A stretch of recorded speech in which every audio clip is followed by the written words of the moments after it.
রাহুল রাহুল কথা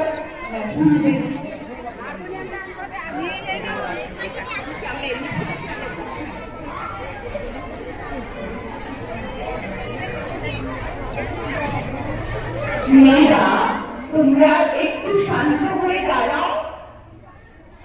ওরা ভাবছে ম্যাডামরা সবাই কেন ছায়া বেশ রোদেই চলে আসে, আমরা রোদে আছি, একটু দাঁড়াও। আমরা সমবেত হয়েছি ভারতবর্ষের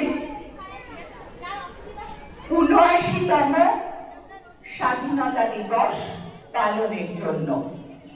আমরা প্রথমে এগিয়ে যাব জাতীয় পতাকা উত্তোলন করতে। বিদ্যালয়ের পরিচালন সমিতির সভাপতি মহাশয় কে অনুরোধ করব তিনি আসবেন পতাকা উত্তোলনে।